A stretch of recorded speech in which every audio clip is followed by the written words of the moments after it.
सादा न्यूज के खास कार्यक्रम अखबारों की सुर्खियों में हम हर रोज अखबारों की खबरों पर चर्चा करते हैं। जो खबरें प्रमुखता से अखबारों में बनी रहती है, अखबारों की खबरों पर चर्चा करने के लिए आज हमारे साथ में वर्षा नामदेव मौजूद है।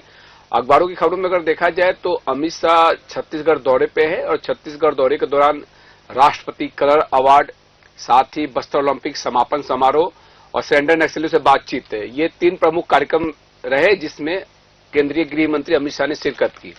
ये खबर आज प्रमुखता से है कि 31 मार्च 2026 से पहले नक्सलवाद समाप्त होगा, नक्सली मुख्यधारा में लौटे वरना जवान खत्म कर देंगे। ये अमित शाह का बयान आज अखबारों में काफी प्रमुखता से है।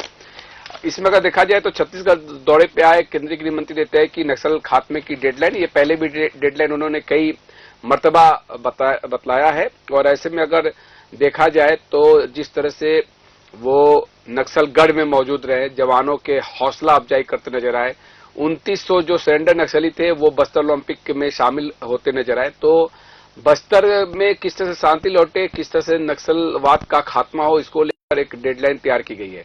वर्षा का इस खबर को देखा जाए तो अन्य अखबार ने क्या क्या हेडलाइन से इस खबर को रखा है अमित शाह के दौरे को लेकर समझा जाए तो प्रथम पृष्ठ पे ये खबर है अमूमन सभी अखबारों में। जी सर, अमित शाह के जैसे कि आपने बताया कि अमित शाह छत्तीसगढ़ के दौरे पे थे, नशे के कारोबार को टूटी कमर, जो अमित शाह ने बयान दिया था, प्रदेश में नशे के कारोबार की कमर टूट गई है। इस वर्ष जनवरी से अब तक बड़ी मात्रा में नशे का सामान जब्त किया गया है। चलिए, तो लाइन एंड ऑर्डर को लेकर भी आज रायपुर में उनकी बैठक होने वाली है, लेकिन जो खास बातें आज अखबारों में रखी गई है उसको मैं रखना चाहूंगा कि सरदार साहब के अदम्य साहस और दृढ़ता ने इस देश को एक करने का काम किया। पीएम मोदी ने सरदार साहब के अधूरे कामों को पूरा किया और धारा 370 को समाप्त कर कश्मीर को हमेशा के लिए भारत के साथ जोड़ दिया। पुलिस को अपराधों और नारकोटिक्स के खिलाफ भी सफलता मिली है। 1 जनवरी 2024 से 30 सितंबर 2024 तक नारकोटिक्स के 1100 केस दर्ज किए गए हैं। 21,000 किलोग्राम गांजा, 6,000 किलोग्राम अफीम और लगभग 1,95,000 नस्ली दवाई जब्त की गई है। 1951 में सबसे पहला राष्ट्रपति का निशान नौसेना को दिया गया था और इस निशान को पाने के लिए किसी भी सशस्त्र बल को 25 साल तक सेवा देनी होती है। उन्होंने पुलिस को 25 साल की सेवा बलिदान को सम्मानित करने को धन्यवाद दिया। तो ये प्रमुख उनकी भाषण की खास बात रही। इसके अलावा कोर एरिया की पूरी तरह खत्म करने की प्लानिंग तैयार की गई है। जगदलपुर के शौर्य भवन में आयोजित बैठक में अमित शाह ने नक्सलियों के कोर एरिया को पूरी तरह से खत्म करने पर भी चर्चा की।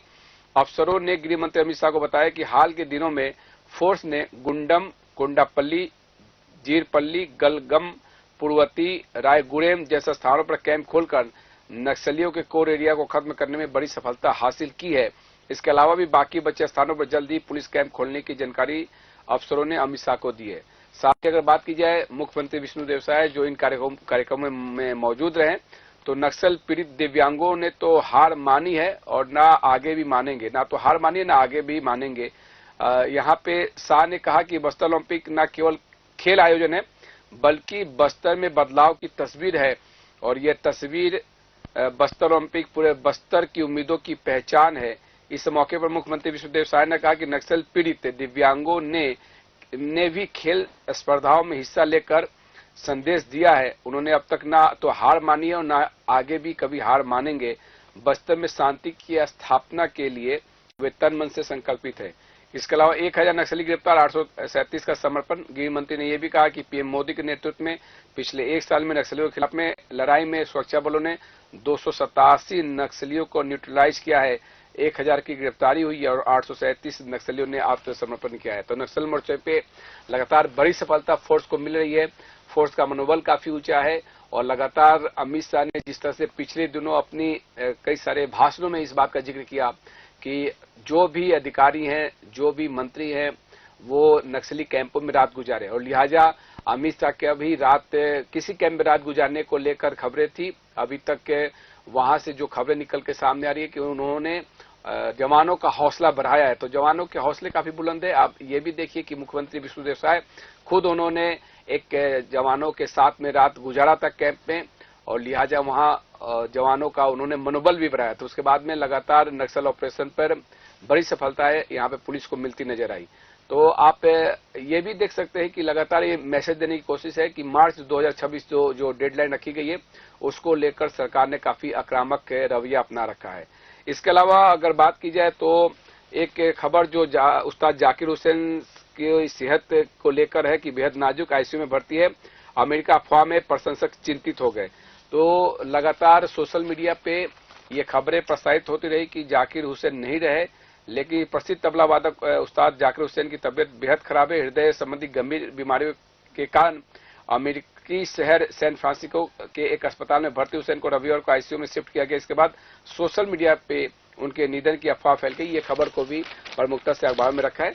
और ये रात करीब 11 बजे हुसैन की बहन खुर्शीद औलिया ने कहा, मेरे भाई अभी जीवित है, हालांकि उनकी हालत बेहद नाजुक बनी हुई है। ये खबर भी प्रमुखता से अखबार में रखा गया है। वर्षा, सर, अगर मैं अन्य खबरों की बात करूं कि कांग्रेस की रणनीति फेल करने के लिए भाजपा तैयार है। जैसे कि रायपुर में विधानसभा के शीतकालीन सत्र शुरू होने को है। आज शीतकालीन सत्र शुरू हो जाएंगे। विधानसभा के शीतकालीन सत्र में कांग्रेस ने सत्ता पक्ष को घेरने की तैयार पूरी कर ली है। चलिए सत्र की शुरुआत होगी, लेकिन मैं जाकिर हुसैन की खबर पे ही आना चाहूंगा। और तबला वादक जाकिर हुसैन का निधन, ये खबर प्रमुखता से बड़े जो वेब पोर्टल उस पर आ चुका है। 73 साल की उम्र में सैन फ्रांसिस्को में ली अंतिम सांस। 2023 में मिला था पद्म विभूषण। विश्वविख्यात तबला वादक और पद्म विभूषण उस्ताद जाकिर हुसैन का निधन हो गया है। सोमवार सुबह उनके परिवार ने इसकी पुष्टि कर दी है। परिवार के मुताबिक हुसैन इंडियोपैथिक पल्मोनरी फाइब्रोसिस से पीड़ित थे। परिवार ने बताया कि वो पिछले 2 हफ्तों से सैन फ्रांसिस्को के अस्पताल में भर्ती थे। हालत ज्यादा बिगड़ने पर उन्हें आईसीयू में एडमिट किया गया था। वहीं उन्होंने आखिरी सांस ली। और जो खबरें रात तक सोशल मीडिया पे उनका निधन तब तक नहीं हुआ था, अफवाहें फैली हुई थी, प्रशंसक चिंतित थे, लेकिन सोमवार सुबह उनके निधन की खबर की पुष्टि उनके परिवार वालों ने कर दी है। ये खबर भी काफी प्रमुखता से है। चलिए, एक देश एक चुनाव का बिल आज की कार्यसूची में शामिल नहीं हुई। ये माना जा रहा था कि जो संसद का सत्र चल रहा है, शीतकालीन सत्र, इसमें एक देश एक चुनाव का जो बिल है वो आज पेश हो जाएगा। ये खबर भी आज प्रमुखता से है कि एक देश एक चुनाव से जुड़े 2 विधेयकों को हाल ही में केंद्रीय कैबिनेट से मंजूरी मिली थी। इसके बाद कहा गया था कि बिल सोमवार को संसद में पेश होंगे। शुक्रवार को जारी संसद की कार्यसूची में बिल सोमवार को लोकसभा में रखे जाने की जानकारी यहाँ पे दी गई। सरकार की ओर से भी इसका तैयारी चल रही थी। हालांकि संशोधित जो कार्यसूची आई है तो इस बिल का जिक्र नहीं है। अभी इस पर कोई आधिकारिक बयान भी नहीं आया है। यह भी स्पष्ट नहीं है कि बिल लाने का फैसला क्यों किया और अब यह बिल कब लाया जाएगा। संसद का मौजूदा शीतकालीन सत्र 20 दिसंबर को समाप्त हो रहा है। संविधान के 75 वर्ष पूरे होने पर सोमवार से राज्यसभा में 2 दिन की चर्चा भी शुरू होगी। तो एक देश एक चुनाव का बिल जो कार्यसूची में पहले शामिल किया गया, लेकिन संशोधित जो कार्यसूची है उसमें इस बिल का जिक्र नहीं है। 20 दिसंबर तक ये सत्र चलेगा, तो लिहाजा ये माना जा रहा है कि सत्र में आएगा या नहीं आएगा, इसको लेकर अभी थोड़ी सी स्थिति जो है अभी साफ नहीं हो पाई है। बहरहाल छत्तीसगढ़ विधानसभा का शीतकालीन सत्र जो आज से शुरू होने जा रहा है और वर्षा ने बताया कि कांग्रेस विधायक दल की बैठक हुई। उस बैठक दल में कई सारे निर्णय लिए गए कि किस तरह से सरकार को घेरा जाएगा। मुद्दे बहुत से सारे हैं, धान खरीदी है, कानून व्यवस्था है, इन तमाम मुद्दे पर कांग्रेस आक्रामक दिखेगी और लिहाजा 4 दिन जो ये बैठक होने वाली है, 20 तारीख तक ये बैठक चलेगी, बीच में एक दिन की छुट्टी भी है। तो लिहाजा ये समझा जा सकता है कि इन सत्र में और बैठकों में काफी कुछ मुद्दे जो कांग्रेस उठाती नजर आएगी। प्रश्नकाल, अतारांकित प्रश्न, ध्यानाकर्षण स्थगन के जरिए यहाँ पे तमाम मुद्दों पे चर्चा होगी सत्र के दौरान। तो बहरहाल सत्र से जुड़ी ये महत्वपूर्ण खबरें थी। अन्य खबरें वर्षा, अन्य खबरों पर मैं देखूं सर, तो जैसे कि एक तरफ मैं धान खरीदी की बात करूंगी, एक तरफ अब तक 50 टन धान की समर्थन मूल्य पर हो चुकी है खरीदी। जैसे कि रायपुर प्रदेश के किसानों ने समर्थन मूल्य पर अब तक 50 टन धान खरीदी हो चुकी है। रायपुर संभाग में 14.52 लाख, बिलासपुर संभाग में 9.76 लाख, दुर्ग संभाग में 17.79 लाख, बस्तर संभाग में 4.13 लाख और सरगुजा संभाग में 3.80 लाख टन धान खरीदी गया है। धान खरीदी के बीच में सत्र आहूत है, तो धान खरीदी पर लगातार कांग्रेस के जो बड़े नेता हैं, जो कार्यकर्ता हैं, वो धान खरीदी केंद्रों में जा रहे थे। वहां पे उन्होंने अव्यवस्थाओं का भी आरोप लगाया। धान खरीदी में धान के रखरखाव को लेकर भी, धान के जमाव को लेकर भी अब इसकी काफी सियासत हो रही है। राइस मिलर्स ने भी यहाँ पे मोर्चा खोल रखा है और कस्टम मिलिंग को लेकर एक विवाद की स्थिति बनी हुई है। तो लिहाजा इस सत्र में इस पर भी निश्चित तौर पर चर्चा होगी और सबकी उम्मीद है कि सरकार धान खरीदी को लेकर क्या क्या कदम उठा रही है। चूंकि धान खरीदी के कई सारे रिकॉर्ड बन चुके हैं, धान का कटोरा कहा जाता है छत्तीसगढ़, और छत्तीसगढ़ में धान खरीदी एक महापर्व के तौर पर मनाया भी जाता है। और धान खरीदी में जो अभी तक के धान की खरीदारी हो चुकी है और इसके आने वाले समय में जो धान की खरीदी होगी, और साथ ही धान पे जो रकम दिया जा रहा है, धान पे बोनस की जो बातें हैं, और चूंकि इस पे लगातार विपक्ष की तरफ से भी कई सारे सवाल उठाए जा रहे हैं, तो इस सत्र में धान खरीदी पर निश्चित तौर पर तमाम पक्ष निकल के सामने आएंगे। और जिस तरह से वर्षा ने बताया कि अखबारों में धान खरीदी के तमाम हर दिन के आंकड़े निकल के सामने आ रहे हैं कि कितनी धान खरीदी हो चुकी है, तो अलग अलग संभागों के आंकड़े आ चुके हैं कि वहां पर इतनी संख्या में धान खरीदी हो चुकी है। तो लिहाजा किसान लगातार मंडियों में जाकर धान बेच रहे हैं। किसानों से संबंधित एक और मुद्दा जो अखबार में काफी प्रमुखता से है कि तमिलनाडु में 15 जगहों पे रेल रोकी जाएगी। किसान आंदोलन पंजाब छोड़ देश भर में आज निकाला जाएगा ट्रैक्टर मार्च, ये भी खबर काफी प्रमुखता से है। संयुक्त किसान मोर्चा, गैर राजनीतिक और किसान मजदूर मोर्चा KMM के आह्वान पर पंजाब छोड़कर अन्य राज्यों में सोमवार को ट्रैक्टर मार्च निकाला जाएगा। किसान नेताओं ने कहा है कि 16 दिसंबर को जिला और तहसील स्तर पर बड़े ट्रैक्टर मार्च किए जाएंगे। तमिलनाडु में 15 जगहों पर रेल रोकी जाएगी। इसके बाद 18 दिसंबर को पंजाब में दोपहर 12 से 3 बजे तक रेल रोको कार्यक्रम किया जाएगा। इसके बाद ही किसान दिल्ली कूच करेंगे। और इस बीच में सुप्रीम कोर्ट द्वारा खनौरी बॉर्डर पर 20 दिन संसद में बैठे जगजीत सिंह डल्लेवाल की सेहत पर चिंता जताए जाने के बाद रविवार को केंद्रीय गृह निदेशक मयंक मिश्रा और DGP पंजाब गौरव यादव उनसे मिलने पहुंचे। उन्होंने डल्लेवाल को अपनी सेहत का ख्याल रखने की अपील की है। मयंक मिश्रा ने कहा है कि किसानों के पास कोई प्रस्ताव लेकर नहीं पहुंचे, बल्कि उनकी मांग सुनने आए थे। तो लिहाजा किसानों की मांग पूरी होने तक करेंगे अनशन, ये किसानों की तरफ से बातें आ रही है। रविवार शाम ही किसान नेता सरवण सिंह पंधेर ने डल्लेवाल का हाल जाना। उन्होंने पंधेर ने कहा कि लड़ाई जितनी है तो सभी को खनौरी बॉर्डर पर पहुंचना होगा। किसान नेता अभिमन्यु कोहार ने कहा कि डल्लेवाल ने अधिकारियों को स्पष्ट कर दिया है कि जब तक किसानों की मांगे पूरी नहीं होती वे अनशन नहीं तोड़ेंगे। तो किसान अपनी मांगों को लेकर लगातार आंदोलनरत है। ये खबर भी काफी प्रमुखता से है। अन्य खबरों की अगर बात की जाए, अन्य खबरों की बात जैसे कि sir Balrampur Garhwa rail line के लिए रेलवे ने मांगी जानकारी। जैसे सर रेल और यात्री सुविधाओं के मामले में पिछले उत्तर छत्तीसगढ़ में नई रेल लाइन की सर्वे सक्रिय शुरू हो गई है। बलरामपुर से गढ़वा नवीन रेल लाइन निर्माण को लेकर रेल प्रबंध ने बलरामपुर जिले प्रशासन से बलरामपुर व रामानुजगंज तहसील के कई गांवों की जमीन से संबंधित जानकारी मांगी है।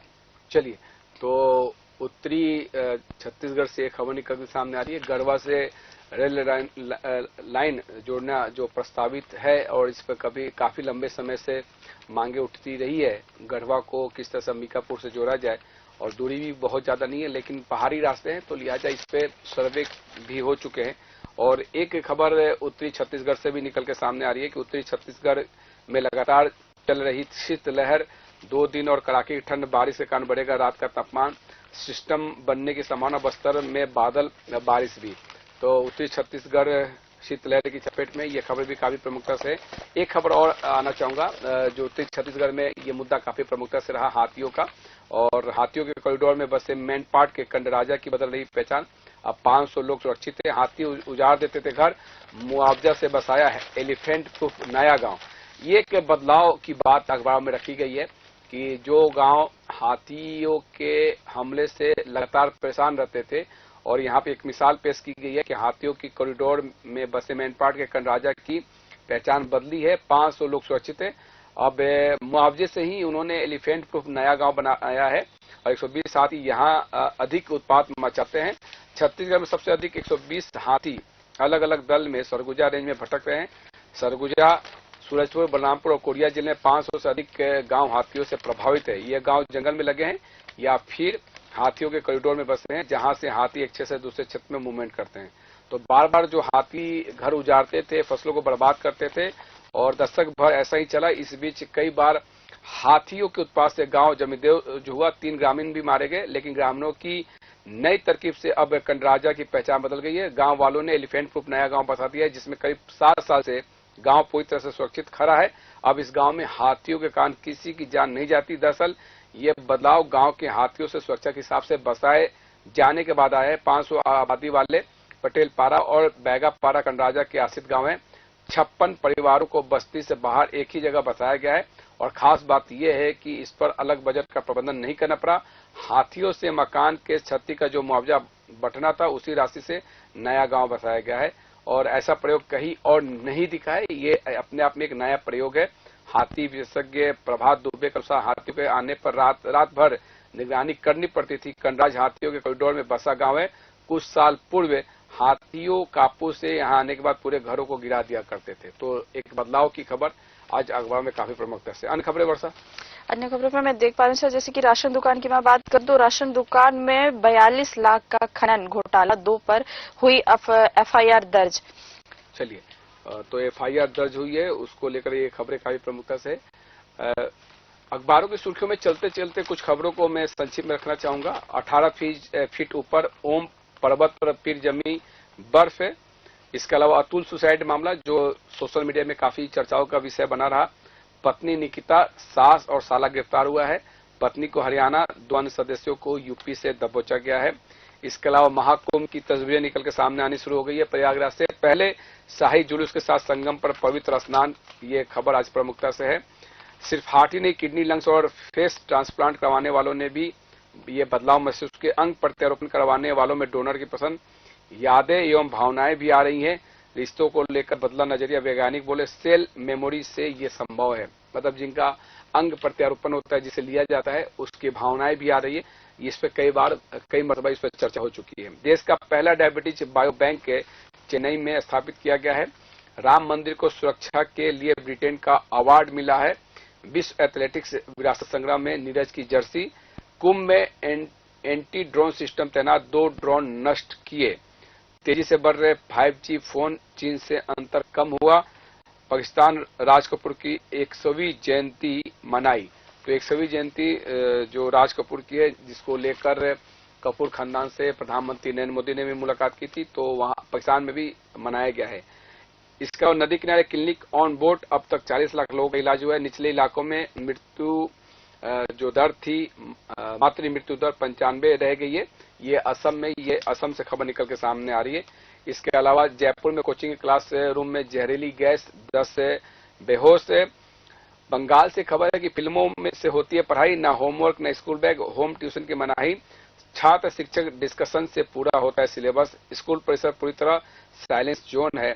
तो स्कूल में बेल नहीं, क्लास खत्म होते ही बता देते हैं स्टाफ। कैम्ब्रिज यूनिवर्सिटी से है संबंध। तो एक जो खास खबर है कि बंगाल में फिल्मों से किस तरह से पढ़ाई होती है, उस खबर को भी प्रमुखता से अखबार में रखा गया है। तो ये तमाम खबरें थी जिस पर हमने चर्चा की।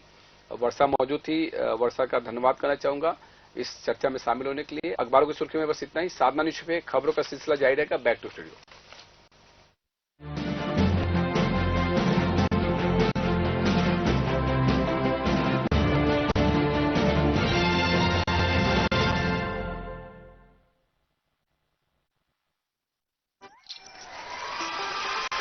Contestant number 1.